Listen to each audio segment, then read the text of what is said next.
turuqiya laxaadkay tamaraya xoogay jacayliga tan weynba igu tiir shaygeedo xarig igu tigtigayo ka tallaabsan waaye. soo dhawaada walaalayaal, waxaan rabaa inaan maanta dhowr qodob ka hadlo insha allahu tacaala. waa soo dhawaada shaargareeya barnaamijka. turuqiya laxaadkay tamaraya xoogay jacayliga tan weynba igu tiir shaygeedo xarig igu tigtigayo ka tallaabsan waaye. itaageer allahayow arrintaydan kala taal adaa toosi karaye ahy. soo dhawaada walaalayaal, soo dhawaada insha allahu tacaala. gurigaygaan rabaa inaan idin tuso intaana barnaamijka gelin ka hor.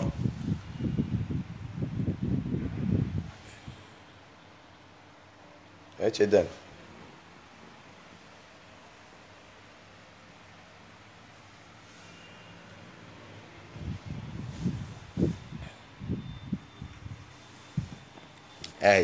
soo dhawaada marka. walaalayaal, waxaa jirtay gabar soomaaliyeed oo banaanka ku dhashay oo isbitaalkii la diiday in ay ku dhasho, oo wiilkii ugu horeeyey oo ugubka ahaa uu nasiib u yeeshay in uu jidka ku dhasho.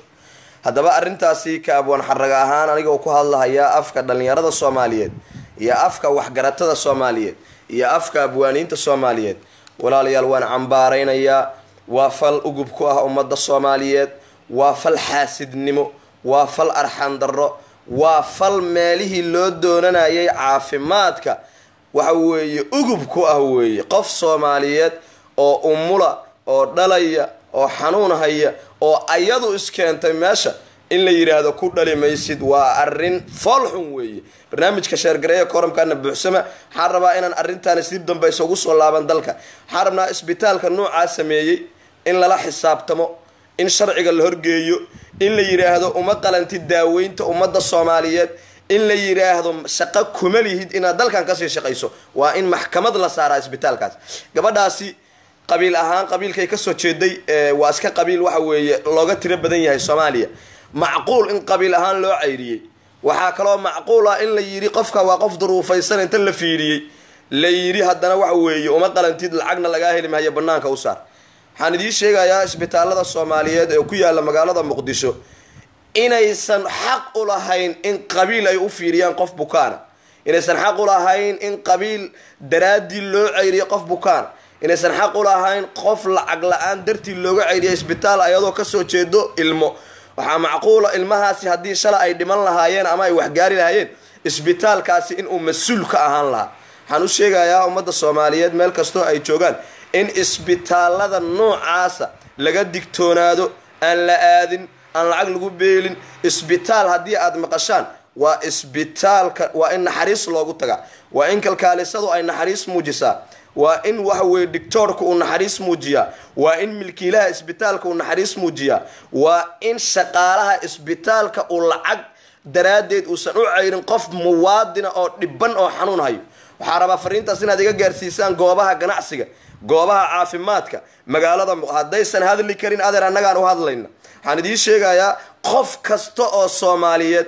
oo jooga magaalada muqdisho waa inuu ka digtoonaadaa in isbitaalada noocaasa ay galaan. waa in go-aan deg dega laga qaataa, waa inay maxkamadu xukuntaa isbitaalkaasi, kuna xukuntaa in uusan magaalada muqdisho ka shaqayn karin. waa in shatiga lagala laabtaa, waa in uu maraa ciqaab u dhiganta midii ay martay gabadhii soomaaliyeed oo ku dhalatay banaanka. waa in gabadhaasi xanuunka ay marta mid u dhiganta uu maraa isbitaalkaas. waa in gabadhii umulisada ahayd oo gabadhaasi cayrisay u diiday inay ku dhasho, waa in sharciga ayadana la hor keenaa, shaqadeedana ay ku weydaa. waxaa ka hadlay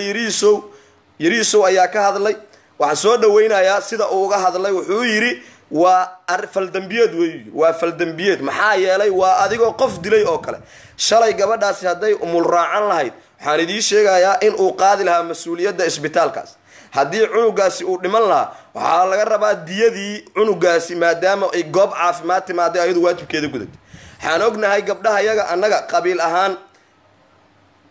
garbaha ayagoo la wadaa la geeyaa baabuuraa loo kireeyaa isbitaaladaa la geeyaa waxa weeye waa la ag taagnaadaa caana booraha laga daba wadaa boorashka iyo waxaa laga daba wadaa haddii ilaahay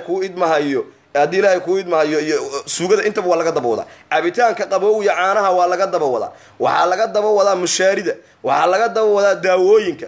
kuwaani lugahooda ayay ku yimaadeen waa qabiilka aan oran karo waa ka karti badan yihiin ummadda Soomaaliyeed waxaan u sheegayaa dhalinyarada Soomaaliyeed ee joogta magaalada Muqdisho hooyooyinka Soomaaliyeed oo uur kale oo raba inay dhalaan waxaan u sheegayaa in isbitaaladaasi aysan wax arxana lahayn waxaan kaloo u sheegayaa dhalinyarada Soomaaliyeed qaasatan kuwa wax bartay oo bartay caafimaadka oo haysta shahaadooyinka inaysan wax shaqo u doonan isbitaalada nooca oo la dhaqmaayo dadkooda iyo dalkooda waxaan rabaa in arrintan uga faa'iideysto in gabadhaasi ay horta ay heshay daryeel u dhigma midii ay heli lahayd kuwan daryeel u dhigma midii ay heli lahayd qoys maal qabeena xaq haddii afka laga qabta dabada ayuu ka hadlaa waxay heshay daryeelkii ay doonaysay mid aysan ka filanin ayay heshay waan ku faraxsanahay anigoo ku hadlaaya afka abwaaniinta Soomaaliyeed ma aqbalayno mana aqbali doono mana yeelayno in isbitaaladu ay loo furo si local ah loo furo si business ah loo furo sida dukaamada oo kale haddana lagu dhibaateeyo dadkeena Soomaaliyeed haddii dadkii waxa weey ay dhimanayaan haddii dadkii waxa weey dhibaato ay haystaan haddii dadkii aysan haysan xuquuqdoodii misana goobihii caafimaadka loogu daray waa dabargoyn la goynayo ummadda Soomaaliyeed waa cadow ummadda Soomaaliyeed ku dhex jira qaybo kamida businessyada ka jira magaalada Muqdisho ma ahan goobta caafimaadku inay noqoto business ma ahan goobta caafimaadka waxa loogu talagalay shakhsiga muwaadinka ah in uu ku helo xuquuqdiis isbitaalkaasi waa waxa la yiraahdaa wardi hospital baa la yiraahdaa wardi hospital xaq uma lahan inuu magaalada Muqdisho ka sii shaqeeyo xaq uma lahan in uu ummadda Soomaaliyeed lacag ka sii qaato xaq uma lahan in uu magaalada Muqdisho shatigeedii u wato waxaan u sheegayaa dawladda ka arrimisa magaalada Muqdisho iyo cid kasta oo tala ku leh ummadda Soomaaliyeed isbitaalkaas waa in talaab degdeg laga qaadaa waa inuusan ka mid noqon isbitaalada dalka ka shaqeeya waa in go'aan degdeg laga qaataa maadaama gabar duruufaysan ay u diidan xitaa inay gudaha ku dhasho bal iska daa inay banaan ku dhashay xitaa inay gudaha ku dhasho isbitaalku u diiday waa qayb kamida arxan darrada waa qayb kamida cadawtinimada lagu dabar jaraayo ummadda Soomaaliyeed ma aqbalayno hadii aan ay dhalinyarada Soomaaliyeed aqoon-yahanadii Soomaaliyeed abwaanadii Soomaaliyeed waa in go'aankaas talaab degdeg laga qaadaa wuxuu yiri Yiriisow waa faldambiyeed xanaayidaya hadalka Yiriisow oo ah inay tahay faldambiyeed gabar Soomaaliyeed oo lagu midabta kooray qabiil xun baad ka dhalatay way u dhigantaa qabiil xun baad ka dhalatay waayo waxay arkeen duruufta haysata gabadhaas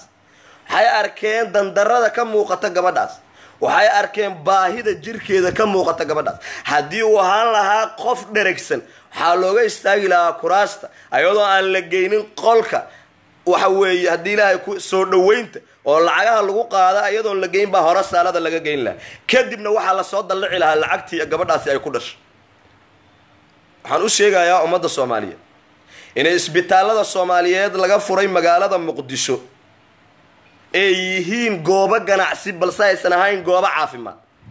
adduunku mamnuucu ka yahay goob caafimaad oo qof lagu midabta kooray adduunku mamnuucu ka yahay goob caafimaad oo lacag lagu xiray qof dhiban adduunku mamnuucu ka yahay gabar uguba in laga cayriyo goobtii ugu horeysay oo ay ku dhali lahayd cunugeed waa falkan waxa weeye wuxuu noqonayaa falkii ugu arxan darrada la abid ee ka dhaca caasimadda Soomaaliya waa in ummadda Soomaaliyeed laga qabtaa dadka dabar goynaya oo cadaawada kula jira gabadhaasi waa in la kafaalo qaadaa ummadda Soomaaliyeed nolosheed ayadoo laga jawaab celinayo falkii uu sameeyay isbitaal wardi oo ku yaala magaalada Muqdisho وإن لقى موقال كيغا وحبو أنفعيا قبلها الصوماليات إداوانايا هويوينك الصوماليات إداوانايا ومدى الصوماليات إداوانايسا waxaan u hadlayaa waa afkiina maadaama dhawaqaygu uu gaarayo meel ka fog meesha aad joogtaan maadaama dhawaqaygu u tagaayo ummad Soomaaliyeed oo idinka fog maadaama dhawaqaygu u tagaayo dadka dalkaani shaqada kule inay wax ka qabtaan waxaan rabaa inaad sheer gareysaan oo la wadaagtaan asxaabtiin waxaan rabaa inaad sheer gareysaan oo la wadaagtaan dadka idin xiga oo ku sirmi doona isbitaalada noocaas حقو ملهان اسبيتال كاسين ودلك كاسي شقيو دلكاني waxaa looga faa'iideystay burburki dalkani waxaa looga faa'iideystay dhibaatadii uu maray dalkani waxaa looga faa'iideystay xanuunkii ku dhacay ilaa 1991 waxaa la doonayaa marka in ummadda Soomaaliyeed laga beec mushtaro dhiigooda laga beec mushtaro daawo dhacay la siiyo xataa daawadii dhacda loo diiday qayb kamid ah cunsurinimada oo aan ku aragnay caasimadda magaalada Muqdisho horay uga maan dhanbaran Muqdisho waxa ku nool dad gob ah Muqdisho waxa ku nool dad arxan darra aanan aqoon Muqdisho waxa ku nool dad isjecel Muqdisho waxa ku nool dad isku hayba 100% diinta islaamka ayaa wax weey looga dhaqmaa ma ahayn gabar Soomaaliyeed oo walaasheena oo duruufi ka muuqato even intay daaweeyaan oo ay siiyaan xuquuqdii ay lahayd oo ay ka dhaliyaan cunuga xanuunka baan ku haya gabadha kadib inay yiraahdaan ama dad u waco ama ummadda dhicaawida TV may ugu wacaan oo yiraahdaan icaawide haday sabaxta u cafine waa fal cunsurinimo ma ahan isbitaalkan isbitaal ka sii shaqeyn kara caasimadda waa in isbitaalkan laga qabtaa ummadda Soomaaliyeed waa in si degdeg loo geeyaa waxay yiraahdeen waxaan cayrinay kalkaal gabadhii cayrisay gabadha masaakiinta ما أهم واحد أنكو قنعي كرنا إسبيتال كوا إنه جواب دق كبحيا قابكي أي كود عضي وإنه يكون قاتان إسبيتال هذا كلا يكون على مقالة مقدسة سياسة وكل سومين إنه جبر صوماليات الباب هذا كحرتان أو فورانيس أو علمية يبرك سوتشيدان وإن طلاب دق لقى قادا وإنه مت الصوماليات يكبرنا بحان وإنه يكدي ديان وإنه هو يوين كوسكو صباحان ويرهدان نما قبطه هدي أنا هو يوين صوماليات أو مدن ككودا شو حقوله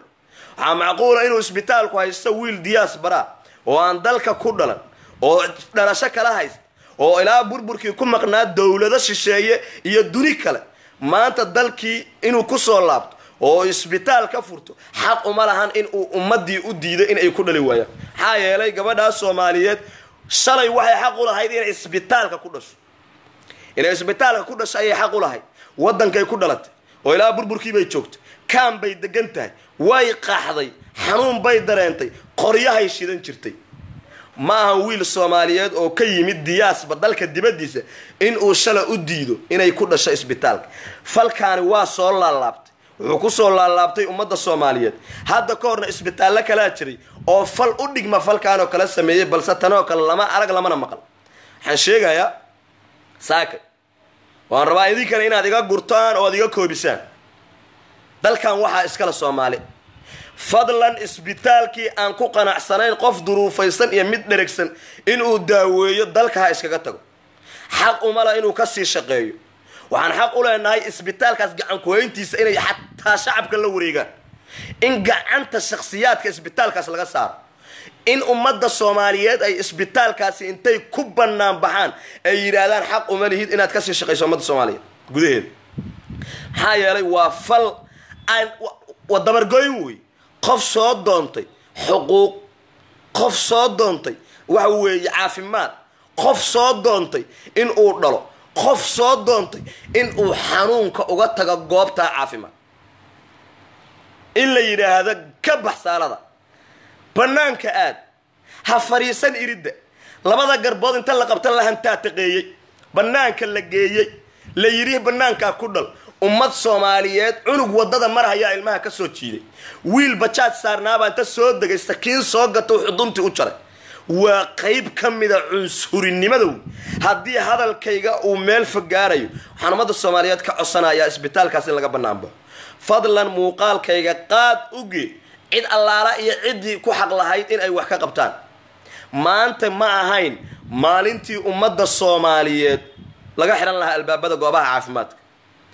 ولقى قد بي حلقي ومدى الصوماليات اللي قميسان لها كنيني قد دعي وأنا أول بدريال كويس حانوقنا إن كنينياش يداوين كلا كينا مقالة مقدسة أيهين داوين أن أقل من قوة دبادة لغا استعمال معقولة حالكي كنيني oo laga isticmaalo caasimada magaalada Muqdisho ama guud ahaan dalka Soomaaliya inuu san u dhigmin kaniiniyaasha laga isticmaalo adduunka 100% waa kala afar meelood meel saasay tahay waxa shalay lagu gumeystay gabar Soomaaliyeed oo walaasheena oo rimanay oo rabtay inay dhasho oo xanuun hayay oo foolanaysay kaniinigii dhacay oo afar meeloodka meeshaas ah waa loo diiday waa gunnimo anugu waxaan u hadlaa dadka aan hadli karin waxaan u hadlaa dadka dhibaataysa waxaan u hadlaa inta waxa weeye xanuunka waxa weeye darteed la hadlo waxaan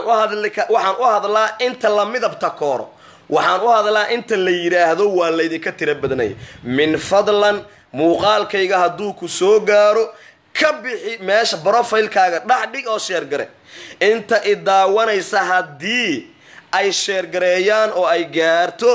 madaxda dalka ka talis iyo guud ahaan cidii talada kula caasimada iyo ummadan dhibaatadu ragaadisay waxa weeye gaarsi oo u share garee oo tus waa arin cunsurinimo looma baahna waxaan idin cadeynayaa oo idin sheegayaa anigoo ku hadlaaya afkayga iyo afka ummadda Soomaaliya in gabadhaasi ay heshay daryeel in gabadhaasi cunugeedii ay caafimaad qabaan inuu ilaahay kala keenay ayagoon dib iyo dhibaato badan isku mari maxaa yeelay ilaahay subxaanahu wa tacaala iskuma daro dheef iyo dhereg ilaahay subxaanahu wa tacaala hadduu maal ku siiyo xanuun buu ku siinaya hadduu xanuun kaa qaadana maal buu ku siinaya gabadhaasi sida ay ku dhashay ma ahan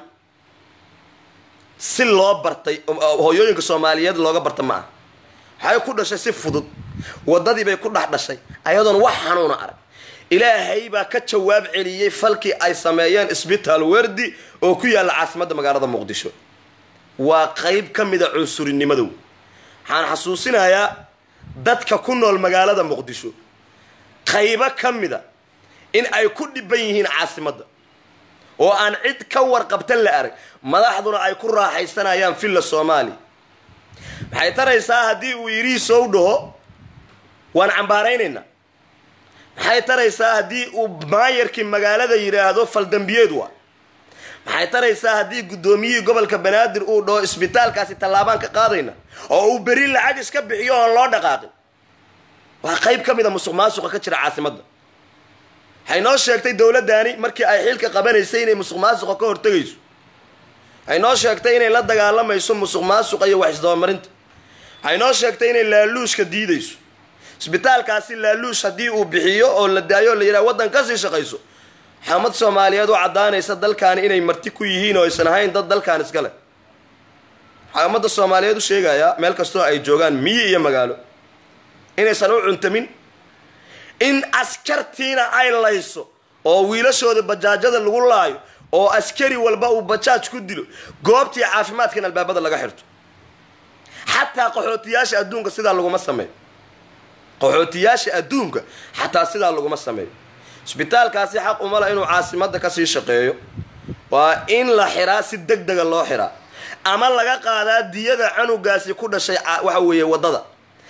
مكتا قباداسي أو لغا بقان كريني أم الراعة دندر أو قيدنا وإن مكتا يدا لغا قادا وإن لتصا أمد الصوماليات إني الله دا هاي عاصمات شعب ويا اسبيتال حتى اسبيتال هذا الدولة سيدا كما دغمان كما دغمي كران ادونك لغا ما يقان والاسبيتال برايفدا وشخصيات اي فرتين oo waxa weeye awal badaawo dhaca isbitaaladan laga bixinayo cid controleysa la arag afar meelood hal meel ay ku jirta garaamkii loogu tala galay in hadana lagu gumeysto umada Soomaaliyeed gunnimo waxaan noo cuntamin way waxa aan ka hadalno markaste oo aan raano ummadan Soomaaliyeed faraj Ilaahay u furo cidii mas'uulka ka hayna aakhira Ilaahay waa kula xisaabtamaya hadii ay gabaan xil iyo mas'uuliyad ay u hayaan dalka ma ahan isbitaalkaani guri uu leeyahay shakhsiga isbitaalka iyo diyaaradaha iyo dhammaan daabadaha dhulka ku socda noocyadeeda kala duwan mar allaala iyo markii shakhsiga uu ku dhawaaqa in ay tahay public people ma ahan shakhsi asaga uu leeyahay waxay ka dhacaysaa ummadda Soomaaliyeed bay ka dhacaysaa ma doonayno mana dooni doono aqbali mayno mana yeelayno in isbitaalada noocaasa ay caasimadda ka shaqeeyaan min fadlan hadii codkaygu uu ku soo gaara gaarsi goobaha wax looga qabanayo haddii codkaygu uu ku soo gaara gaarsi meelaha isbitaalka mudan in lagu la xisaabtamo waa inay maxkamaddu u yeerto oo ay tiraahdo ka jawaab muwaadin dalkiisa jooga oo adigu aad ugu timid oo aad doonaysa inaad dhaqaale ka samayso oo annagu aan shatigeeda ku siinay ka jawaab sababta aad uga xiratay isbitaal oo aad u tiri banaanka ku dhal macadowba maya maantay waxaan u hadlayaa dadka aan hadli karin min fadlan haddii uu kugu jiro damiir Soomaaliyeed gaarsi tus xataa mansinjarka muuqaalkayga kuri uge madaxda dalkaani mas'uuliyadeedu qaaday 2 sano ka hor maantana dayacday gaarsi codkayga kama baqo ma doonaayo in codkaygu uu noqdo cod anigu kooban mana doonaayo in dhawaaqayga uu noqdo mid aysan Soomaalidu ku faa'iidin ma doonaayo in aan ka hadla maalaa yacni anigoo u jeeda in dalka uu ka jiro arxan darro abid aan la arag oo la maqal aan doonayaa dadka Soomaaliyeed in ay ka faa'iideystaan codkayga maadaama uu ku dhacayo dhawaaqayga meel fog Soomaalidu 100% ay garanayso waa hooyo Soomaaliyeed waxay ka dhalatay qabiil laga tira badan yahay oo Soomaaliya waxa weeye awal 1991kii lagu gumaysan jiray maanta waa dhamaad waa laga soo gudbay xilligii ummadda Soomaaliyeed lagu takoori jiray qabiil xun baa ka dhalatay oo loo simaya waa in isbitaalkaasi talaab degdeg laga qaada waa in isbitaalkaasi talaab degdeg laga qaada cid aan codkayga kaga baqanayo ama aan kaga xishoonayo ma jirto waa inaan arkaa cadaalad ku dhacday isbitaalkaas siday ugu quus qaataan isbitaalada kale maxay taraysaa inaad xil haysaan kuraas ku fadhidaan maxay taraysaa inaad xil haysaan kuraasaad ku fadhidaan oo ummadii Soomaaliyeed xanuun ay dareemayso maxay taraysaa in kuraasta aad ku fadhidaan oo aad lacag qaadataan oo aad noolaataan oo aad balad ku socotaan oo amnigiina aad sugtaan oo goobaha waaweyn oo aan xabadda iyo qaraxyadu karin aad ku jirtaan ummadiinina la leeyahay banaanada ku dhala waa gunnimo qayb ka mid ah cunsurinimada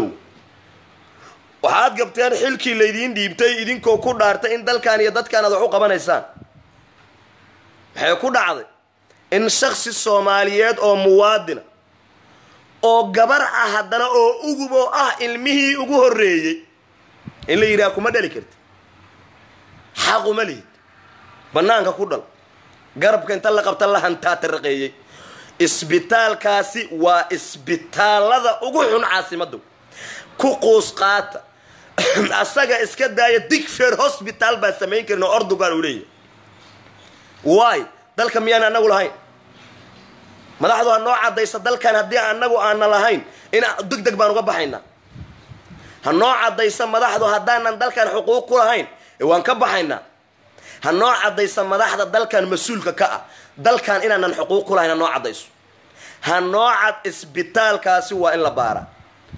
ma ahan isbitaal uu leeyahay qof Soomaaliyeed waa isbitaal ay aas-aaseen yahuud maxaa yeelay waxaa lagu dabarjarayaa ummadda Soomaaliyeed waxaa lagu dabarjarayaa ummadda Soomaaliyeed hal la fududeeyo isbitaalkaas dacwadiisa yuusan shaqaynay albaabada hal la iskugu dhufto hal la saaro quful ka weyn armaajada guriga ii taal hal la saaro hal la xisaabtama hal la geeyo goobaha maxkamadeed maanta gabadhaas haddii ay mari lahayd in wadada ay ku dhasho oo laga aamuso wallaahi kasbay ahaan lahayde wallaahi mid ka daran bay la imaan lahaayeen in xitaa ummadda ay keliyaha kala baxaan waxaa la sheegaya isbitaalka keliyaha lagala baxo ummadda Soomaaliyeed oo laakiin anigu aanan hubin ayagana xogtooda waa soo gudbinaynaa biidni illaahi alkariim annagoo ka baqanayna ilaahay oo aan ka baqanayna qof shakhsi oo annagoo kala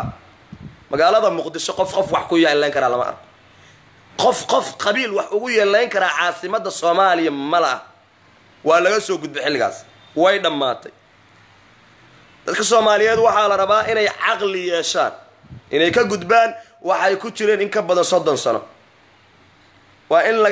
لغا قدبا وحيابها وحوي عنصري النمذا قف كان صوماليات وولالك وحكولات دقيا دلكي وحكولات الله يا لقد صوماليات أو ذي كدحيس وحايدين كدحيا إسلام نمذا إيا مسلم نمذا ما هن ما أنت إن لسكم مذا بتكورا ما هن ما أنت إن لسكم مذا بتكورا وقبيل هبل هلا قاعد يدل ميسي بتاعك ولا ميسي ودن كأني هدي أساس كنا هاي محامد دا ودن ما ذكر سأدو يدو نولا دغمسا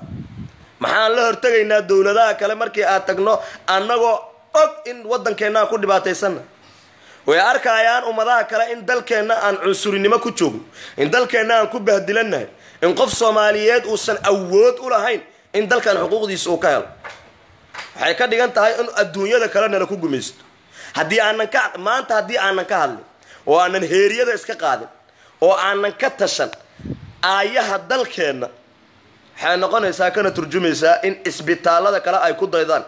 دتكيو نول وحوي لا سمايو إن وحوي كليا لقلا بحي ودنا هي بار إسبي بارتس كشركيس شركة ومدة الصوماليات ما قلا إسبي بارتس حاجة إسبيتالا إسبي بارتس كومدة الصوماليات اللي ولا بحه والله هدان حقيقة هلا بالله هي تالله وصوبا دقايا والله الذي نفسي بيده الذي هالك إلا وجهه الذي كل شيء الذي قادر كل شيء والله وصوبا دقايا هدان هلا حقيقة داس ما هي لك وان مغلا هدان حقيقة داس هلا إسبيتالا دلك جوجا أو مدة الصومالية اللي عنصرية كليها لقلا بحه شركة لقلا بحه wadnaha laga baxo beerka laga baxo la dhoofiyo xalana la geeyo isbay baarta Soomaaliya Soomaaliya laga dhigo wallahi haddaan xaqiiqda hela iyo billahi iyo tallahi waa soo bandhigaya wallahi waa soo bandhigaya isbitaalkaani ha lagu tusaale qaato ka harimayna ilaa isbitaalkan la geeyo goobaha lagu maxkamadeeyo isbitaalada waa in la wadaa isbitaalkan la geeyaa maxkamadda sare midda gobolka la mariyo guud ahaan garsoorku isku yimaada laga wada fariistaa oo la hadla maxkamad la saara ganaax la saara shatiga laga laabta la yiraahdo xaq uma leeyahay dalkan inaad ka shaqaysato aanu sheegayaa maareeye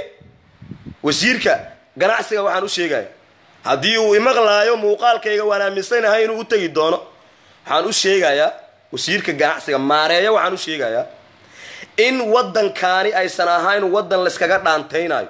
oo qofku rabo shatiga la siinayo oo qofkii la rabo waxa weey la guddoonsiinayo ganacsiga asagoo la baarin waxa weey waa in si degdeg ah uu shatiga kala laabta hadii uu shatiga ganacsi waxa weey maareeyo uu kala laabanina wallahi afkeena qoyano waan hadlayna ilaa maareeyo la maxkamaday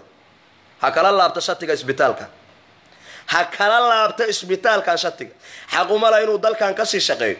حق ومالهن إن أمد الصوماليات هنتيدو سيجورتو حق ومالهن إن ودن كان سيجوجو إسبيتال وردي أو جبر الصوماليات يريد مقالة ده ده كله أمول كان بحث على إسبيتال هاي لقى الله هاي ندتكو أي موتشيان يهين ده الصوماليات أو دل كان إسكاله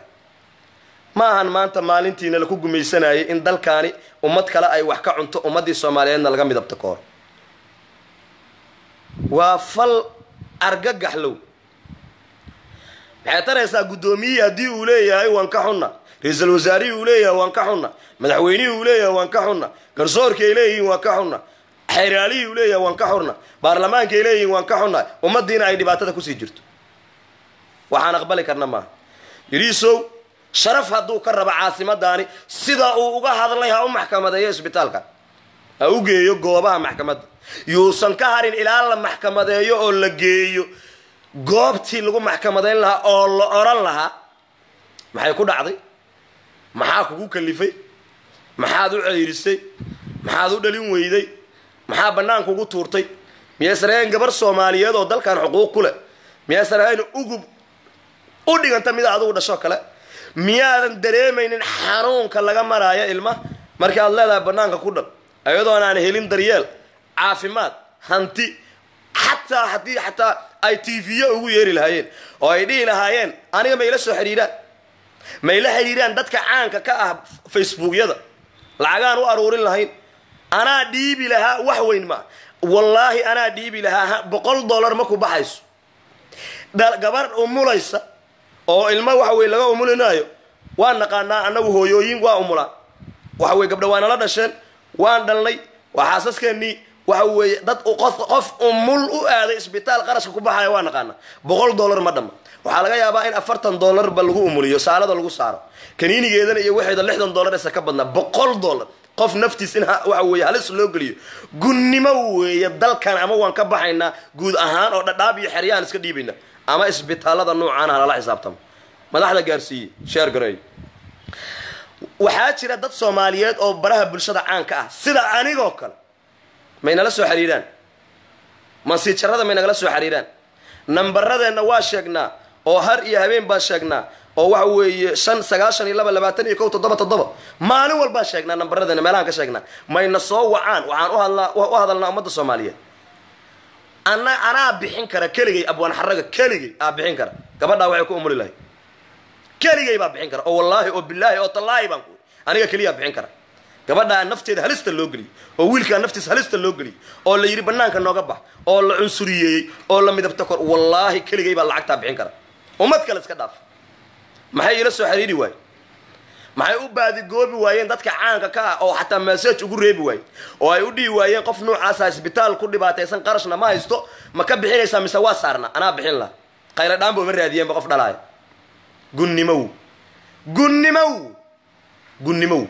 gunnimow waxa way arxan darrow aniga gabadha ilama dhalan ma aqaano meediyan ka ark just waxaan iska dhaadhiciyay in aan lacagta anigu keligay ka bixin karo ilaahayna waxa way aan ku sadaqaysan karo ayadii cunugeedana ku badbaadi karo ninka isbitaalka iskale oo hantida aragtid maalintii ummad Soomaaliyeed ka jiida muxuu ugu sadaqaysan waay muxuu ugu yeeri waayay ummad Soomaaliyeed aan u sheegay ummadda Soomaaliyeed qof kasta oo dhibaataysan oo aad aragtaan aniga la soo xiriiriyay haddii aan awoodi kara aniga ka bixinaya lacagta haddii aan aniga awoodi karin oo wax iga badan ay taana ummadda Soomaaliyeed u dhaxgalaya qof kasta oo dhibaataysan oo muuqaal ka soo qaadid aniga la soo xiriiri numberkaygu waa 00252615 922177 waa eber 25 hal 5 92 21 aniga la soo xiriiri ana wax u qabanay ilaahay ka sokow ana umad Soomaaliyeed u dhaxgalaya haddaan awoodi karana bixinaya magaalada Muqdisho dadka ku dhibaataysan oo nugul oo isleeyin alla ilaahay dhibaatadan way u dhiman karaan fadlan ila soo xiriiri xuquuqdoodana aniga laga soo doono aad u maasantiin muuqaalkayna hala share gareeyo hala gaarsiiyo madaxda qaranka lacagta qofka muwaadinka ah u dhiman kara iyo nafta ummadda Soomaaliyeed numberkayga commentiga fadlan ku soo qora furuhu waa 5 eber 6 hal 5 waa 92 21 fadlan hadaa aragtid qof dhibaataysan oo dhimanay oo xanuunsan oo aan qarashka awoodi kar ila soo xiriiri ama ana bixinaya ama ummad Soomaaliyeed uga aruurinaya ma ahan waxa walaaltinimadu ma ahan in la isku gumaysto goobaha caafimaadka Soomaalinimadu ma ahan in la isku gumaysto goobaha caafimaadka Soomaalinimadu kuma jirto in la iscunsuriyeeyo Soomaalinimadu kuma jirto in qof adiga ka hooseeyo oo nugul la sii dhibaatay fadlan ila soo xiriir isheeg hadaad aragto qof dhibaataysan oo xanuunsan oo aan iska bixin karin lacagta dana awoodi kara ana bixinaya dana awoodi karina ummadda Soomaaliyeed baan u dhaxgalaya laakiin ma aqbalayno in qof Soomaaliyeed la yiraahdo banaanka ku dhaq laga soo ceeriyo isbitaal la yiraahdo xaq uma leeyahay inaad ku dhashid isbitaal yaa xaq u lahaanaya haddaysan taas xaq u lahayn inuu isbitaal ku dhalo cidee xaq u lahaanaysa haddii gabadha Soomaaliyeed oo dhibban aysan xaq u lahayn inay ku dhasho waa fal soo laalaabtay ma doonayna falkaas in ummadda Soomaaliyeed ku sii dhaxfaaf